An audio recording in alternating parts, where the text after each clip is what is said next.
քաղաքացիական դաշինքների ճանապարհով գնալու եք, որովհետև եթե մյուս կողմը վարչական ռեսուրս կիրառում եւ այլը, գուցե անհրաժեշտություն լինի, ինչպես օրինակ Գյումրիում կամ այս սցենարը կիրառվի կամ դրական դաշինքի տեսքով։ Արկադի միգուցե ավելի ընդլայնված պատասխանի, բայց ես կարծում եմ, որ մեր սկզբունքը այն է, որ գեղձող, բղձող, իրավախախտ եւ երթումնադրուժ մարդկանց հետ բացառում ենք հետընտրական դաշինքներ եւ մնացածը ելնելով իրական արդյունքներից եւ նաեւ հնարավոր գործընկերներից չենք բացառում այդ հետընտրական գործընթացները բանակցությունները, որ կբերեն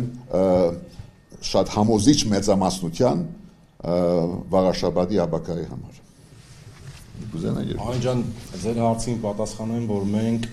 գնում ենք բացարձակ հաղթանակի։ Այո, եթե կարիքը լինի մեր միանալու կամ մեզ միանալու, ինձ թվում է բոլոր ընդդիմադիր ուժերը այսօր պայքարում են այս կեղծ, այս զազրելի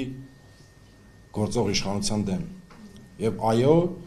միանշանակ հեռացնելու նպատակով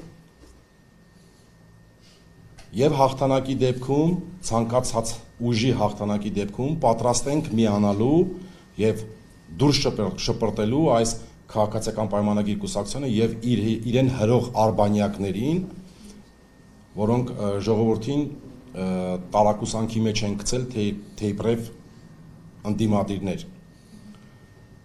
Իսկ միանալու ֆորմատը եւ հետագայությունը կքննարկենք ընտրություններից հետո։